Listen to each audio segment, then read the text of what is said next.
নমস্কার, যুক্তি তর্ক সঙ্গে অর্কই আপনাদের স্বাগত। আপনাদের সঙ্গে আমি অর্কপ্রভ সরকার। পালাবার পথ নেই। পালাবার সুযোগ প্রশাসন অনেকবার করেছিল, কাউকে পালিয়ে যেতে দেওয়ার সুযোগ, কাউকে নিরাপদ আশ্রয়ে রাখার বন্দোবস্ত সবই করেছিল, কিন্তু তীরে এসে তরি ডুববে না তো, এটাই অনেকের আশঙ্কা। তার কারণ মাননীয় বিচারপতি জয় সেনগুপ্তর একটি নির্দেশ। কি বলেছেন বিচারপতি জয় সেনগুপ্ত? ইডি চেয়েছিল সিবিআই তদন্ত শেখ শাহজাহানের বিষয়ে, সন্দেশখালীর বিষয়ে। জাস্টিস সেনগুপ্ত সরাসরি সিবিআই তদন্তের নির্দেশ না দিয়ে তিনি একটা সিট গঠনের নির্দেশ দিলেন।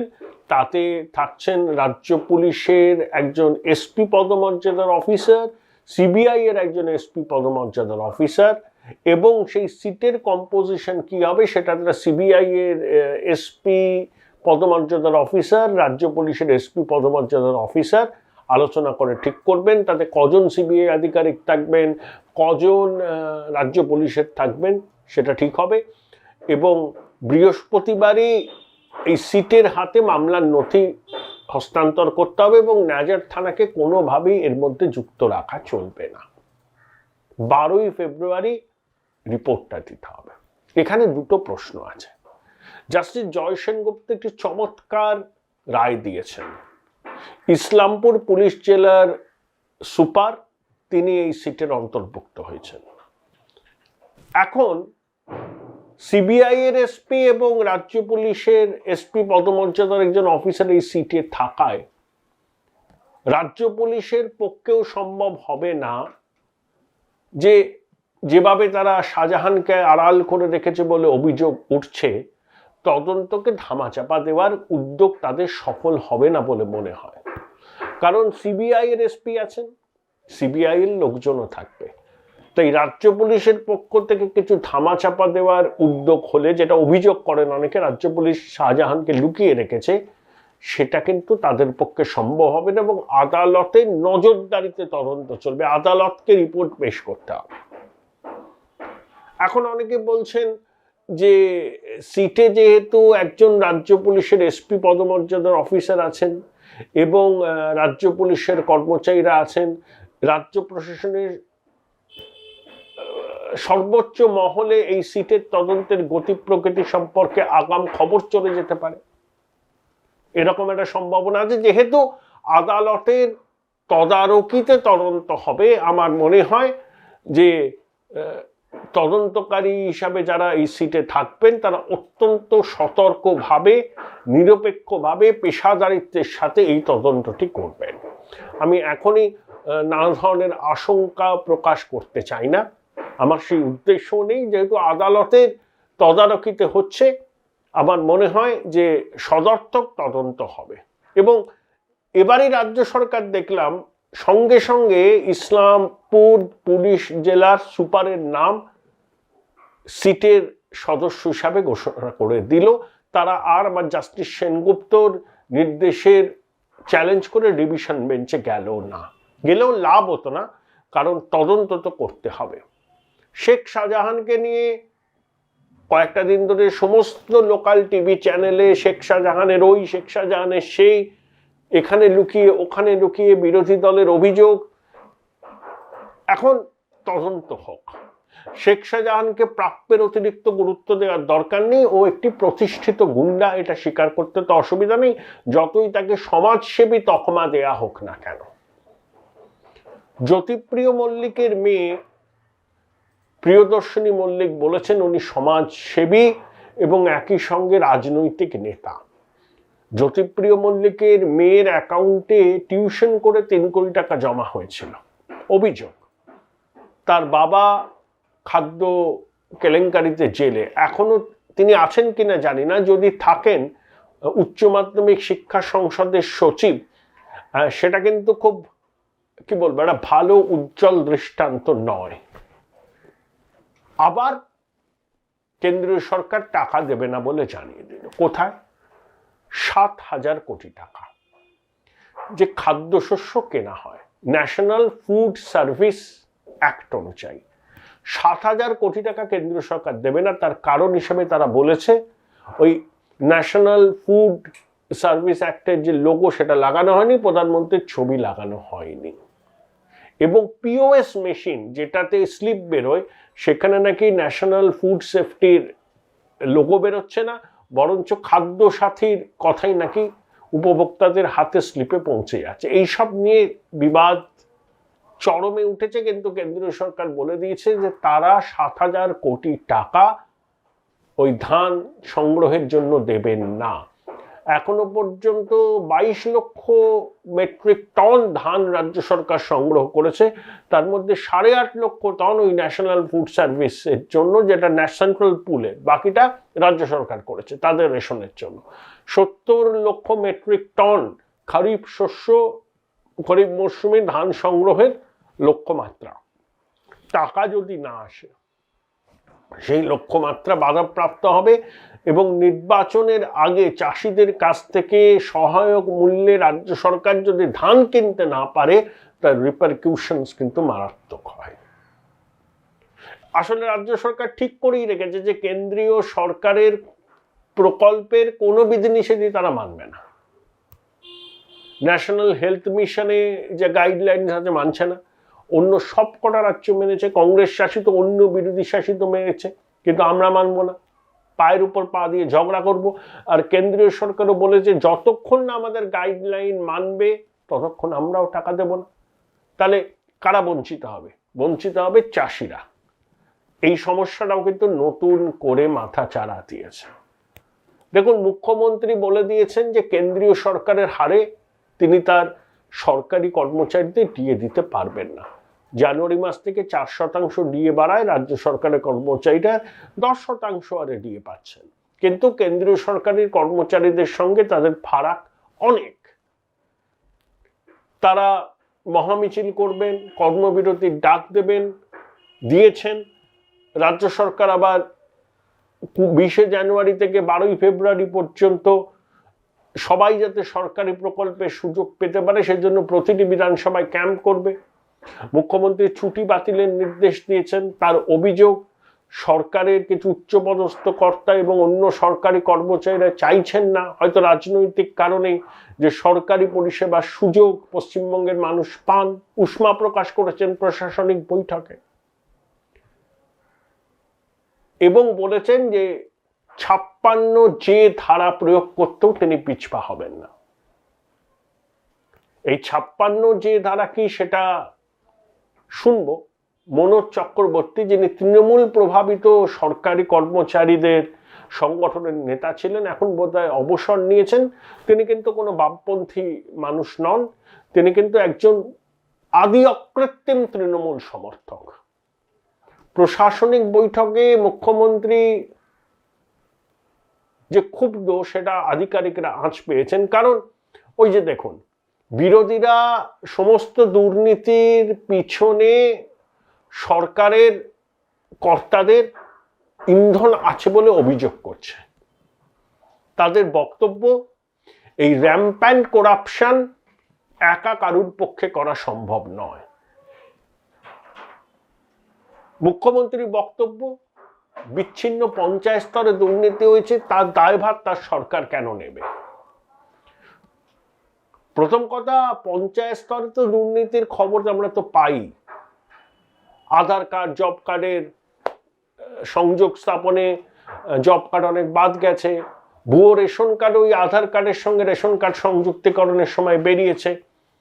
কিন্তু যে অভিযোগগুলো নিয়ে রাজ্য রাজনীতিতে টালমাটাল চলছে সেটা বিবিধ নিয়োগ দুর্নীতি, আদালতের নির্দেশে তার তদন্ত, কয়েকজন মন্ত্রী কর্তা জেলে, খাদ্য নিয়োগ, মিড ডে মিল, অনেক রকমের দুর্নীতির অভিযোগ উঠছে, তদন্ত হচ্ছে, বিরোধীরা সরকারের সর্বোচ্চ মহলকে বিচ্ছেন। মুখ্যমন্ত্রীর বক্তব্য, কেউ চুরি করলে তার দায় সরকারের উপর বর্তায় না, এটা মুখ্যমন্ত্রীর বক্তব্য। এই বক্তব্য কতটা গ্রহণযোগ্য সেটা মানুষ বলতে পারবেন, কিন্তু লাগাতার মুখ্যমন্ত্রীকে বিরোধীরা যেভাবে আক্রমণ করছেন, বিরোধী দলনেতা শুভেন্দু অধিকারী সেই আক্রমণের নেতৃত্ব দিচ্ছেন, তাদের মমতা বন্দ্যোপাধ্যায় যে যার পর নাই ক্ষুব্ধ, বিরক্ত এবং তার অস্বস্তিও যে বহুগুণ বেড়েছে, সেটা কিন্তু তিনি লুকিয়ে রাখেননি। তাই সরকারি কর্মচারীরা যদি মানুষের সেবা করতে রাজি না হন, সরকারের কাজকর্মে যদি বিঘ্ন ঘটাতে চান, পরিষেবা বানচাল করতে চান, মুখ্যমন্ত্রী কঠোর সিদ্ধান্ত নেবেন বলে জানিয়ে দিয়েছেন। আর সরকারি কর্মচারীরাও অনড়। তবে ডিএর দাবিতে যে মামলা সুপ্রিম কোর্টে পেন্ডিং হয়ে আছে, আজ না হয় কাল তো সেই মামলার নিষ্পত্তি হবে। কলকাতা হাইকোর্টের ডিভিশন বেঞ্চ তো সরকারি কর্মচারীদের পক্ষেই রায় দিয়েছিল, বলেছিল দয়ার দান নয়, অধিকার। সরকারি কর্মচারীদের পক্ষে বিরোধী দলের নেতারা সব গিয়ে হাজির হয়েছেন, তারা সেই মঞ্চটাকে ব্যবহার করতে চাইছেন। কিন্তু সরকারি পরিষেবা সুনিশ্চিত করে সরকারি কর্মচারীরা যদি আন্দোলন করেন, তবেই জনসমর্থন তাদের দিকে থাকবে। মানুষ যদি সরকারি পরিষেবা থেকে বঞ্চিত হয় এই আন্দোলনের জন্য, তাহলে কিন্তু সাধারণ মানুষের সমর্থন এই যৌথ মঞ্চের আন্দোলনকারীদের প্রতি থাকবে না। পুরো বিষয়টা নিয়ে কথা বলেছিলাম মনোজ চক্রবর্তীর সঙ্গে, অবসরপ্রাপ্ত সরকারি কর্মচারী, তৃণমূল প্রভাবিত সরকারি কর্মচারী সংগঠনের নেতা ছিলেন। কি বললেন মনোজবাবু, শুনে নিন। ওই যে বলেছিলেন 56 যে ধারা প্রয়োগ করতে পারে প্রয়োজনে, ওইটাই একটু বিষয়টা কি, বিষয়টা ওয়েস্ট বেঙ্গল গভর্নমেন্টের আমি কালকে WBSR পার্ট 1 পার্ট 2 দুটোই দেখলাম, রাইট অবলিগেশন এন্ড ডিউটিস দেখলাম। আমাদের ওয়েস্ট বেঙ্গল গভর্নমেন্টে 56 যে বলে কোনো ধারা নেই। আচ্ছা, তারপরে আমি এক রাত্রে বন্ধুকে ফোন করলাম, একটু আগে আমায় জানালো যে 56 যে ধারাটা আছে সেন্ট্রাল গভর্নমেন্ট এমপ্লয়ীদের জন্য, এবং তার IAS IPS এদের ক্ষেত্রে 56 যে ধারাটা প্রয়োগ হয় তাও খুব রেয়ার। এটা কি কম্পালসারি, মানে প্রিম্যাচিওর রিটায়ারমেন্ট করতে পারে? হ্যাঁ, এটাও বললো যে ধারাটা যদি ঠিক মতো প্রয়োগ করে তাহলে কম্পালসারি রিটায়ারমেন্টও করিয়ে দিতে পারে। আচ্ছা, তাহলে মুখ্যমন্ত্রী বললেন কি করে যে প্রয়োজনে এই ধারা প্রয়োগ করা যেতে পারে? মুখ্যমন্ত্রী তো বলছেন যে পশ্চিমবাংলার ডিএর পলিসি আর কেন্দ্রের পলিসি এক নয়। উনি ভারতের বাইরে একটা স্বতন্ত্র রাষ্ট্র তৈরি করতে চাইছে পশ্চিমবাংলাকে। তার আলাদা সঙ্গীত হবে, আলাদা কনস্টিটিউশন হবে, আলাদা অ্যাকশন হবে, সবকিছুই সেপারেট তিনি করতে চাইছেন। মানে এটা একটা প্যারালাল গভর্নমেন্ট চালাবার চেষ্টা উনি করছেন। এটা তো বাস্তব অবস্থা। আবার তো 4% দিয়ে জানুয়ারি থেকে বেড়েছে। সরকারের যদি পয়সা না থাকে মনোজদা, কোত্থেকে দেবে টাকা? সামাজিক কর্মসূচিও তো চালাতে হবে। দেখুন, সরকারি কর্মচারীরা যে মায়না পায়, অসংগঠিত ক্ষেত্রের সঙ্গে যারা যুক্ত, তা সিংহভাগ সেই টাকা পায় না। ধরুন কি পোস্ট গ্রাজুয়েট ছেলে মেয়ে খাবার ডেলিভারির কাজ করছে, তাদের তো কিন্তু কোনো নিরাপত্তা নেই। আর সরকারি কর্মচারীদের টাকা বাড়ানোটা তেলা মাথায় তেল দেয়া অনেকের বক্তব্য। তাহলে এই যে মন্ত্রীদের MLA-দের বেতন বাড়ালো, ওটা তো সুপার তেল মাথায় তেল দিল, তাই নয় কি? হ্যালো, হ্যাঁ শুনছি আমি, বলুন। তাহলে সুপার তেল মাথায় তেল দিল। একটা পেনশনারের কি আছে বলতো, আমি জিজ্ঞেস করছি। একটা পেনশনার কত, তার তো কোনো প্রমোশনের রেভিনিউ নেই, তার ইনক্রিমেন্টাল নেই, তার যদি ডিএ বাড়ে তো সামান্য বাড়ে, তো এটা তো তেলে মাথায় তেল নয়। আজকে আদার স্টেট, আমি কেন্দ্রীয় সরকারের কথা বাদ দিলাম, আদার স্টেট গুলোর স্ট্যাটিস্টিক্স নিলে দেখা যাবে যে all pensioners and employees are getting DA at per with central, এবং ওদের স্কেলও অ্যাট পার উইথ সেন্ট্রাল এবং স্টেট গভর্নমেন্টের স্কেলও অ্যাট পার উইথ সেন্ট্রাল, তাহলে তাদের তেলমাথা, তাহলে পশ্চিমবাংলায় তেলমাথায় তেল দেওয়া ডাউন ট্রোডেন পিপুলের জন্য কিছু করতে পারোনি টোল দেওয়া ছাড়া। এটা তো বাস্তব। তুমি বলছো 1.5 কোটি মানুষকে তুমি ক্ষুদ্র শিল্পে চাকরি দিয়েছো, তো সেই চাকরি তো আমি আমার পাড়ায় একটাও দেখি না, তুমি তোমার পাড়ায় খুঁজে একটাও দেখবে না, কেউ তার পাড়ায় পাবে না। আরে বলে দিলে তো অনেক কিছু বলা যায়। মানে opposition is too weak to combat Mamata. পশ্চিমবাংলায় যেটা হয়েছে সেটা হলো গিয়ে রসদ অনেক আছে কিন্তু ইউজ করার কোনো লোক নেই, বলার লোক নেই। হ্যাঁ, মমতা বন্দ্যোপাধ্যায় যদি আজকে অপোজিশনে থাকতো, অন্য কেউ সরকারে থাকতো, সেই সরকার চলতে পারতো না। না, চলতো না। হ্যাঁ, এটাও ঠিক। তবে আমার শেষ প্রশ্ন আপনার কাছে, দেখুন সুপ্রিম কোর্টে আজকে না হয় কালকে এটা শুনানি হবেই, হবে। ততদিন পর্যন্ত ওই যৌথ মঞ্চ অপেক্ষা করতে পারতো, ধর্ণা না করে, মিছিল না করে, কর্মবিরতির ডাক না দিয়ে মানুষকে পরিষেবা দেওয়ার কাজটা তারা কিন্তু করতে পারত। তাদের মধ্যেও কিন্তু রাজনৈতিক অনুপ্রবেশ মারাত্মকভাবে হয়েছে। হ্যাঁ, যখন একটা মঞ্চ তৈরি হয় সেই মঞ্চের মধ্যে তো সবাই ইনক্লুড হয়ে যায়। আর বিশেষ করে বিরোধীদের মঞ্চটা দুর্বল যেহেতু, এই মঞ্চটাকে কাজে লাগাচ্ছে বিরোধীরা। তারা বাইরে যত করছে, আমি এক্সেপ্ট একটা লোকের কথা বলছি, আমার যা শুভেন্দু আন্দোলন করছে, এই বাদ দিয়ে অন্য কোন রাজনৈতিক দল এই মঞ্চটাকে কাজে লাগাচ্ছে। তাদের আন্দোলন এই মঞ্চ কেন্দ্রিক। সিপিএম বলো, কংগ্রেস বলো, মঞ্চ কেন্দ্রিক। আর তোমাদের দয়ায় ওরা বেঁচে আছে। না না, আমার আরেকটা জিনিস জানতে খুব ইচ্ছা করছে, আমার শেষ প্রশ্নই বলতে পারেন। একদম মানে সাধারণ মানুষ যারা মানে কি বলবো আর কি, ছোটখাটো সওদাগরি অফিসে কাজ করে, ছোটখাটো ব্যবসা করে, তারা কিন্তু খুব একটা সিম্প্যাথেটিক নয় এই সরকারি কর্মচারীদের আন্দোলন সম্পর্কে। খুব একটা হ্যাঁ হলে ভালো হয়, বুঝতে পেরেছেন? আসলে বোধহয় তারা সরকারি কর্মচারীদের প্রিভিলেজ ক্লাস বলে মনে করে। প্রিভিলেজ এটা প্রচারে দেখো 40% ডিএ ডিফারেন্স। আদার্সেও তো টাইম টু টাইম তারা ডিএ পেয়ে গেছে, তাদের বিরুদ্ধে তো মানুষ এজিটেট হচ্ছে না। পশ্চিমবাংলায় হচ্ছে কেন? মমতার প্রচারের জন্য। মমতা বলছে তেল মাথায় তেল দেবো না, আর পারলে কেন্দ্রীয় সরকারের চাকরি খুঁজে নিন। আমি আজকে আনন্দবাজারে আমার বক্তব্যই চেপেছে, ইয়েটা নিচ্ছে, বড় করে চেপেছে। আচ্ছা, আমি সেখানে পরিষ্কার ভাবে বলেছি যে ওরা একটা সার্কুলার দিয়েছিল, আমি তোমাকে পাঠাইনি। সার্কুলারটা হচ্ছে যে 11 সাল থেকে 23 পর্যন্ত কত কর্মচারী নিয়োগ হয়েছে, ক্যাজুয়াল থেকে শুরু করে আদার ক্যাটাগরিজ এবং রেগুলার। তো আমি সেটাই বলেছি যে খুব স্বাভাবিকভাবেই বলেছি যে সরকার এটা নিচ্ছে, এই যে স্ট্যাটিস্টিক্সটা নিচ্ছে, কিন্তু এখানে অনিয়মিত কর্মচারীদের সম্পর্কে কি করবে? এদের ভবিষ্যৎ তো অনিশ্চিত হয়ে পড়ে আছে। অবিলম্বে এদেরকে এত মানে লাখ লাখ শূন্য পদ রয়েছে রেগুলার, সেখানে নিয়োগ করা হোক, যোগ্যতা যাদের আছে তাদেরকে নিয়োগ করা। সেটা না করে একজনের মাইনে 3টে এমপ্লয়িকে চালাচ্ছে মমতা। বলার লোক কোথায়?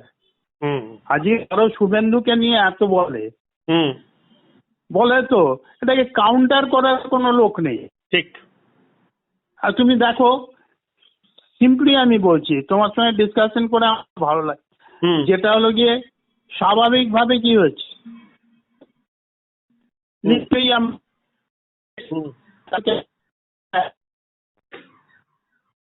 কোর্টে যেতে, তো তোমরা কোর্টে না গিয়ে রোজ, আর সেটাকে বিজেপির লোকেরা কাউন্টার করতে পারছে।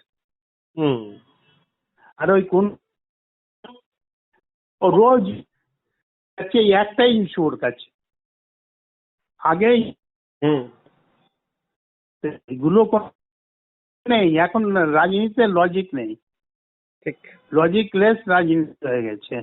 ঠিক ঠিক আছে মনোজ আমার- থ্যাংক ইউ। হুম, আপনার একটা ছবি আমাকে হোয়াটসঅ্যাপে পাঠান না পাঠিয়ে দিচ্ছি। এক্ষুনি। হ্যাঁ নাচ হুম Join Indian Institute of Hotel Management now. Right choice, right decision.